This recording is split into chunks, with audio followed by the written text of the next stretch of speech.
Hello friends, मैं विनय निर्भीक। Friends, आपका एक बार फिर से हमारे चैनल पर स्वागत है। तो friends, RRB NTPC revise result and group D ACA update, आप जान रहे हैं ये दो मुद्दा बहुत बड़ा है अभी आरआरबी के थ्रू, ठीक है, जिसको लेकर के कैंडिडेट्स लगातार परेशान हैं। तो ये फ्रेंड्स एक बहुत बड़ा अपडेट है, बिग ब्रेकिंग अपडेट है कि RRB NTPC revise result notice, जी हाँ फ्रेंड्स, रिवाइज रिजल्ट नोटिस आया हुआ है। उसमें देखते हैं क्या लिखा हुआ है और क्या कहा जा रहा है, रिवाइज रिजल्ट कब तक आ रहा है, कब तक नहीं आ रहा है, सब कुछ कंफर्म हो जाएगा नोटिस देखने के बाद फ्रेंड्स। और फिर फ्रेंड्स एक क्वेश्चन है, क्या ग्रुप डी ईसीए भी चेंज होगा? क्योंकि जैसे मैं बोला कि दो मुद्दा बहुत इंपॉर्टेंट है, एक रिजल्ट के रिवीजन को लेकर के और एक ग्रुप डी ईसीए को लेकर के। तो क्या अगर रिजल्ट रिवाइज हो जाता है सीबीटी 2 भी जल्द हो जाएगा? आखिर क्या होगा?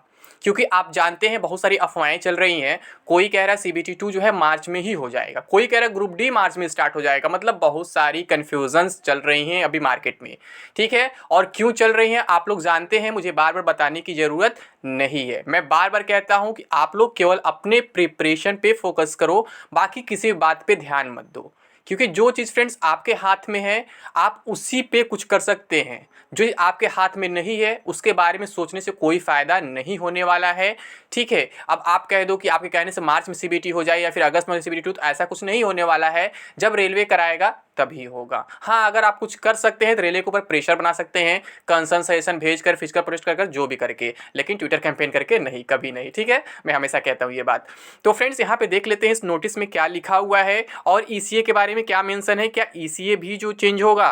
तो फ्रेंड्स सबसे पहले आप जानते हैं कि आज आपका 16 फरवरी है, यानी कि सजेशन और कंसर्न भेजने का आज लास्ट डेट था। और आप जान रहे हैं कहाँ कहाँ सजेशन कंसर्न भेजने का नोटिस आया था और कहाँ कहाँ हाई पावर कमेटी पहुंची थी। सबसे पहले पटना, फिर धनबाद, फिर इलाहाबाद और फिर आपका अजमेर, मतलब 4-5 जगह जो है ये कमेटी पहुंची है। और उनका रिपोर्ट क्या मिला है सब कुछ आपको कंफर्म हो जाएगा कि कहाँ क्या क्या बातें हुई हैं, तो आपको क्लियर हो जाएगा, ठीक है। तो हम अभी अजमेर का नोटिस दिखाते हैं जो कल आया है फ्रेंड्स, ठीक है। मैं वीडियो नहीं ला पाया कल, यहाँ पे साफ साफ देख सकते हैं लिखा हुआ है CN नंबर 01/2019 एनटीपीसी एवं RRC 01/2019 लेवल 1 के संबंध में उच्चाधिकार समिति हाई पावर कमेटी के समक्ष सुझाव हेतु नोटिस, ठीक है। ये आप देख सकते हैं इसमें क्या लिखा हुआ है, जो अभ्यर्थी एनटीपीसी CN 01/2019 एवं लेवल 1 CN RRC 01/2019 की परीक्षाओं संबंधित अपना परिवाद सुझाव रेल मंत्रालय द्वारा गठित उच्चाधिकार समिति हाई पावर कमेटी के समक्ष व्यक्तिगत रूप से रखना चाहते हैं।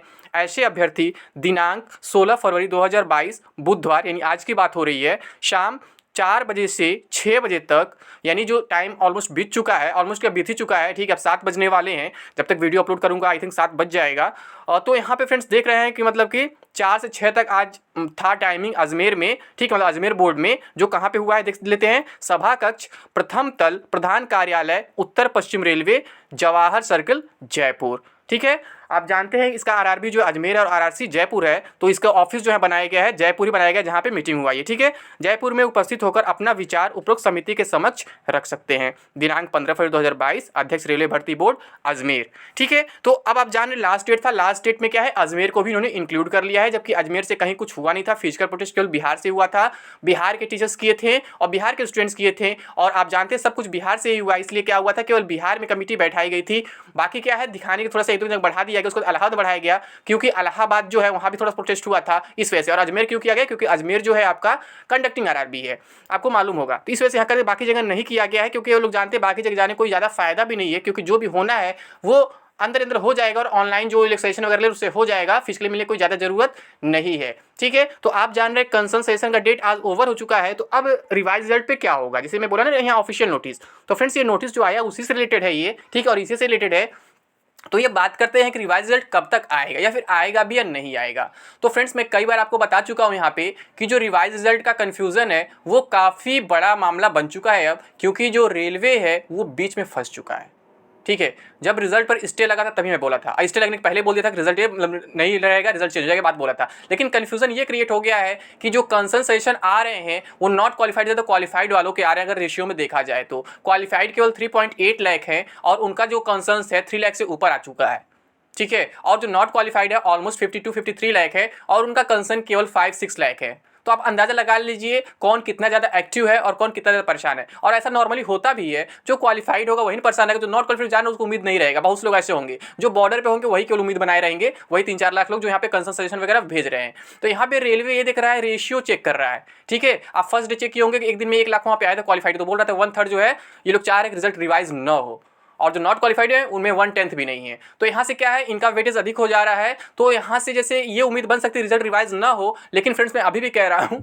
कि आपका रिजल्ट रिवाइज जरूर होगा, बस थोड़ा सा टाइम लगेगा। रेलवे कुछ बीच का रास्ता निकालेगा जिससे आपको परेशानी न फेस करनी पड़े, ठीक है। मैं बार बार ये बात कह रहा हूँ और मैं बता चुका हूँ, रिजल्ट ऑलरेडी अंदर से रिवाइज हो चुका है, बस रिलीज अभी नहीं किया जाएगा। रिलीज करने में थोड़ा सा टाइम लिया जाएगा, क्योंकि ये लोग जो अभी टाइम पीरियड दिए हुए हैं, अभी आप जान, इलेक्शन चल रहा है, इलेक्शन के बाद ही कुछ करेंगे, क्योंकि यहाँ भी पंगा हो सकता है, चाहे किसी के फेवर में लोग रिजल्ट दें, ठीक है। कुछ ना कुछ तो विवाद जरूर हो सकता है, रेलवे जान रहा है, और यही कारण है इलेक्शन तक जो है इस मामले को टाल दिया गया है।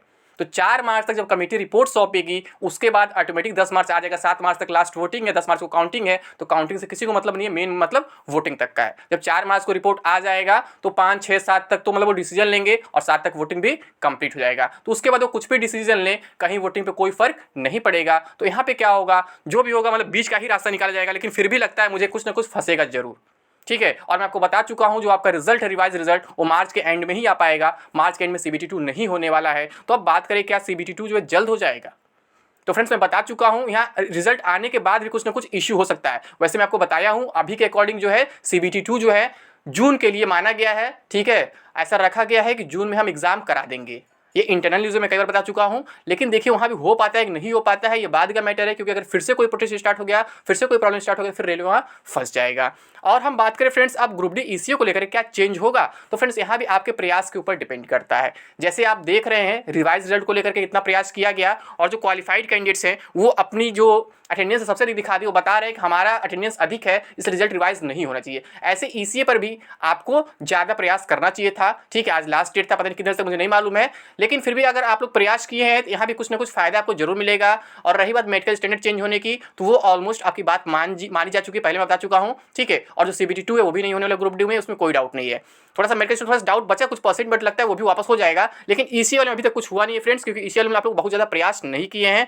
अगर आप लोग अभी प्रयास करेंगे तो बहुत कुछ हो सकता है, और आप लोग साफ साफ किसी एक एजेंसी का नाम लेकर के बोल सकते हैं रेलवे से कि भैया इस एजेंसी से कराओ, और अगर इससे नहीं करा सकते किसी और से कराओ, लेकिन NSCIT से मत कराओ, क्योंकि NSCIT के खिलाफ बहुत सारे रिकॉर्ड्स ऐसे हैं कि सब कोई जानता है कि NSCIT कैसा सबसे करप्ट एजेंसी है अपने कंट्री में, इसलिए NSCIT से एग्जाम नहीं होना चाहिए, ठीक है। बाकी आप लोग कमेंट बॉक्स में खुद बता सकते हैं कि NSCIT कैसी है कैसी नहीं है, आप लोग NSCIT से एग्जाम चाहते हैं कि नहीं चाहते हैं, और अगर NSCIT से नहीं चाहते तो किस एजेंसी से एग्जाम चाहते हैं, क्योंकि मैं बहुत सारे ऑप्शनों को दिखाया था, TCS है, थिंक एग्जाम है, और भी 2-4 हैं, ठीक है। CFI वगैरह में, CFI तो बैन ऑलरेडी SSC ने बैन किया है, तो मैं नहीं कहूँगा CFI से कराने के लिए, बाकी अदर जो भी ऑप्शन है आप लोग देख सकते हैं, ठीक है फ्रेंड्स। तो उम्मीद करते हैं आप लोग समझ गए होंगे हम यहाँ क्या कहना चाह रहे हैं और आपको क्या समझना चाहिए। तो अभी के लिए बस इतना ही।